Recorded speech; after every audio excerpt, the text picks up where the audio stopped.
ಸತ್ತ ಮನೆಯ ಗಳಗಳನ್ನು ಎಣಿಸೋದಕ್ಕೆ ಪ್ರತಾಪ್ ಸಿಂಹ ತರದವರು. ಕೆಲವೊಬ್ರು ಕೋಮು ವಿಷಗಳು, ಕೋಮು ಬೀಜಗಳು ಬಾಯಿಗೆ ಬಂದಾಗ ಮಾತಾಡ್ತಾ ಇರೋದನ್ನ ನೋಡಿದ್ರೆ ನೀವು ಮಂಜುನಾಥ್ ಮುಂದೆ ರಾವ್ ಇದೆಯೋ ಶರ್ಮಾ ಇದೆಯೋ ಅಂತ ಅವ್ರು ಕೇಳಲಿಲ್ಲ. ನೀ ಹಿಂದೂನೋ ಅಲ್ವೋ ಅಷ್ಟೇನೆ ಕೇಳಿದ್ರು. ನಿಮ್ ಮುಂದೆ ಮಂಜುನಾಥ ಗೌಡ ಆಗಿದ್ರು ಕೊಂದಿರೋರು, ಮಂಜುನಾಥ್ ಹಿರೇಮಠ ಆಗಿದ್ರು ಕೊಂದಿರೋರು, ಮಂಜುನಾಥ ಹಾಲಮತದವನಾಗಿದ್ರು ಕೊಂದಿರೋರು, ಮಂಜುನಾಥ್ ವಾಲ್ಮೀಕಿ ಆಗಿದ್ರು ಕೊಂದಿರೋರು, ಮಂಜುನಾಥ್ ಅಯ್ಯ ಆಗಿದ್ರು ಕೂಡ ಕೊಂದಿರೋರು. ಆದ್ರೆ ಮಂಜುನಾಥ್ ಒಂದು ವೇಳೆ ಮೊಹಮ್ಮದ್ ಆಗಿದ್ದು ಬಿಡೋರು. ಇದನ್ನ ಅರ್ಥ ಮಾಡ್ಕೊಳ್ಬೇಕು ಈ ಹಿಂದೂಗಳು. ಪ್ರತಾಪ್ ಸಿಂಹನಂತ ಮನಸ್ಥಿತಿಗಳಿಗೂ ಆ ಉಗ್ರರ ಮನಸ್ಥಿತಿಗಳಿಗೂ ಯಾವುದೇ ರೀತಿಯ ಭೇದ ಭಾವಗಳಿಲ್ಲ. ಎರಡೂ ಒಂದೇ ತರಹದ ಮನಸ್ಥಿತಿಗಳು. ಸತ್ತ ಮನೆಯಲ್ಲೂ ಕೂಡ ರಾಜಕೀಯವನ್ನ ಮಾಡೋದಕ್ಕೆ ಬಯಸ್ತಾ ಇರಲ್ಲಪ್ಪ. ದೇಶದ ಸಾವಿನಲ್ಲಿ ಜಾತಿ ಧರ್ಮ ಹುಡುಕುವಂಥವ್ರು ನಿಜವಾಗ್ಲೂ ಭಾರತೀಯರಲ್ಲ. ಕಾಶ್ಮೀರದ ಪಹಲ್ಗಾಮ್ನಲ್ಲಿ ನಡೆದಿರುವಂತಹ ಘಟನೆ ಖಂಡನೀಯವಾದದ್ದು. ಈ ಘಟನೆಯನ್ನ ಭಾರತೀಯ ಪ್ರಜೆಗಳಾಗಿರುವಂತಹ ಪ್ರತಿಯೊಬ್ಬರು ಅಷ್ಟೇ ಅಲ್ಲ, ಮನುಷ್ಯತ್ವ ಇರುವಂತಹ ಪ್ರತಿಯೊಬ್ಬರೂ ಕೂಡ ಈ ಘಟನೆಯನ್ನ ಖಂಡಿಸ್ತಾರೆ, ಖಂಡಿಸಲೇಬೇಕು ಕೂಡ. ನಾವು ಕೂಡ ಕೇಂದ್ರ ಸರ್ಕಾರದ ಬಳಿಯಲ್ಲಿ, ಕೇಂದ್ರ ಒಕ್ಕೂಟದ ಬಿಜೆಪಿ ಸರ್ಕಾರದ ಬಳಿಯಲ್ಲಿ ಹಕ್ಕೊತ್ತಾಯ ಮಾಡೋದು ದೇಶದ ರಕ್ಷಣೆಗೆ ಮತ್ತಷ್ಟು ಒತ್ತನ್ನ ಕೊಡಿ ಅಂತ. ಅಲ್ಲಿ ಪಾಪಿ ಉಗ್ರರ ದಾಳಿಗೆ ಬಲಿಯಾಗಿರುವಂತಹ ಎಲ್ಲ ನಮ್ಮ ಸಹೋದರ ಸಹೋದರಿಯರ ಆತ್ಮಕ್ಕೆ ಶಾಂತಿಯನ್ನ ಕೋರ್ತಾ, ಇದೇ ಹೊತ್ತಿನಲ್ಲಿ ಸತ್ತ ಮನೆಯ ಗಳಗಳನ್ನು ಎಣಿಸೋದಕ್ಕೆ ಪ್ರತಾಪ್ ಸಿಂಹ ತರದವರು. ಕೆಲವೊಬ್ರು ಕೋಮು ವಿಷಗಳು, ಕೋಮು ಬೀಜಗಳು ಬಾಯಿಗೆ ಬಂದಾಗ ಮಾತಾಡ್ತಾ ಇರೋದನ್ನ ನೋಡಿದ್ರೆ ಇವರೆಲ್ಲ ಸತ್ತ ಮನೆಯಲ್ಲೂ ಕೂಡ ರಾಜಕೀಯವನ್ನ ಮಾಡೋದಕ್ಕೆ ಬಯಸ್ತಾ ಇರಲ್ಲಪ್ಪ. ದೇಶದ ರಕ್ಷಣೆಯ ವಿಚಾರದಲ್ಲೂ ರಾಜಕೀಯ ಮಾಡಕ್ ಬಯಸ್ತಾ ಇರಲ್ಲ ಅಂತ ಹೇಳಿ ಬೇಸರವೂ ಕೂಡ ಆಗತ್ತೆ. ಯಾಕಂದ್ರೆ ಸಾವಿನಲ್ಲಿ ಜಾತಿ ಧರ್ಮ ಹುಡುಕುವಂಥವ್ರು ನಿಜವಾಗ್ಲೂ ಭಾರತೀಯರಲ್ಲ.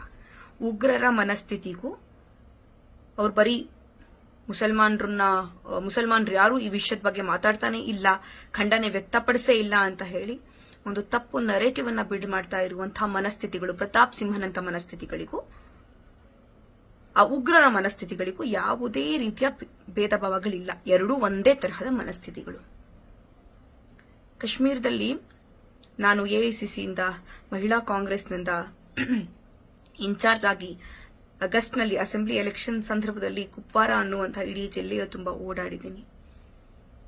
ಅಲ್ಲಿರುವಂತಹ ಎಲ್ಲರೂ ಏನು ಉಗ್ರರಲ್ಲ.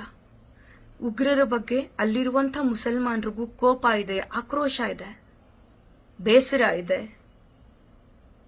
ಅಲ್ಲಿ ನಾವು ನೋಡ್ತಾ ಇರಬಹುದು, ವಿಡಿಯೋಸ್ಗಳು ತುಂಬಾ ಬರ್ತಾ ಇದಾವೆ. ಎಷ್ಟು ಜನ ಮುಸಲ್ಮಾನ ಹುಡುಗರು ಹುಡುಗಿಯರು ಪ್ರತಿಭಟಿಸ್ತಾ ಇದ್ದಾರೆ. ಅಷ್ಟೇ ಯಾಕೆ, ಅಲ್ಲಿ ಪಹಲ್ಗಾಮ್ನಲ್ಲಿ ಆ ದಾಳಿ ನಡೆದ ಜಾಗದಲ್ಲಿ ಆದಿಲ್ ಅನ್ನುವಂಥವನೊಬ್ಬ, ಆದಿಲ್ ಆತನ ಹೆಸರು, ಆತ ಕೂಡ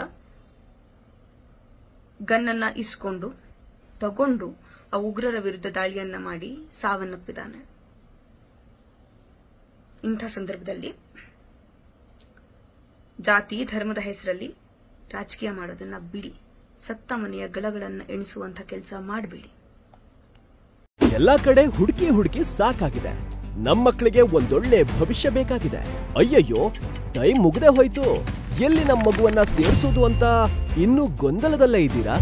ನಿಮ್ಮ ಗೊಂದಲಕ್ಕೆ ಹಾಕಿ ಫುಲ್ ಸ್ಟಾಪ್. ಹೆಮ್ಮೆಯ ವಿದ್ಯಾರ್ಥಿಗಳನ್ನ ದೇಶದ ಆಸ್ತಿಯಾಗಿ ರೂಪಿಸಲು ಹೊರಟಿದೆ ರಾಜೇಶ್ವರಿ ಎಜುಕೇಶನ್ ಫೌಂಡೇಶನ್. ಸುಂದರವಾದ ಪರಿಸರದಲ್ಲಿ, ಭವ್ಯವಾದ ಕಟ್ಟಡದಲ್ಲಿ, ಅತ್ಯಾಧುನಿಕ ಸೌಲಭ್ಯದೊಂದಿಗೆ ನಿಮ್ಮನ್ನ ಸ್ವಾಗತಿಸ್ತಾ ಇದೆ ರಾಜೇಶ್ವರಿ ನ್ಯಾಷನಲ್ ಸ್ಕೂಲ್ ಹಾಗೂ PU college. Rajeshwari education foundation, Rajeshwari national school, PU college, Patel Muddanna Shetty campus, Radha farms, Sanoor village, Karkala taluk. For registration contact 8095341169, 8762119917. ಇಂತಹ ನೈಜ ಕುತೂಹಲ ಭರಿತ ಸುದ್ದಿಗಳು ನಿಮಗೆ ಸಿಗಬೇಕಂದ್ರೆ ರಾಜ್ಯದ ಪ್ರತಿಷ್ಠಿತ ಜನಪರ ಡಿಜಿಟಲ್ ಸುದ್ದಿ ಮಾಧ್ಯಮ ಪಬ್ಲಿಕ್ ಇಂಪ್ಯಾಕ್ಟ್ ಚಾನೆಲ್ ಅನ್ನು ಯೂಟ್ಯೂಬ್ನಲ್ಲಿ ಸಬ್ಸ್ಕ್ರೈಬ್ ಮಾಡಿಕೊಳ್ಳಿ. ವಿಡಿಯೋ ಇಷ್ಟವಾದರೆ ಲೈಕ್ ಮಾಡಿ, ನಿಮ್ಮಿಷ್ಟದವರಿಗೆ ಶೇರ್ ಮಾಡಿ ನಮ್ಮನ್ನು ಪ್ರೋತ್ಸಾಹಿಸಿ. ಹಾಗೆಯೇ ಫೇಸ್ಬುಕ್ನಲ್ಲಿ ಪಬ್ಲಿಕ್ ಇಂಪ್ಯಾಕ್ಟ್ ಫಾಲೋ ಮಾಡೋದನ್ನ, ಇನ್ಸ್ಟಾದಲ್ಲಿ ಜೊತೆಯಾಗೋದನ್ನ ಮಿಸ್ ಮಾಡಬೇಡಿ. ಜಾಹೀರಾತು ಹಾಗೂ ಬಿಸ್ನೆಸ್ ಪ್ರಮೋಷನ್ಗಾಗಿ ಸಂಪರ್ಕಿಸಿ 9606037450 ಅಥವಾ 9353224116. ಇದು ಪಬ್ಲಿಕ್ ಇಂಪ್ಯಾಕ್ಟ್, ಜನಶಕ್ತಿಯೇ ನಿರ್ಣಾಯಕ.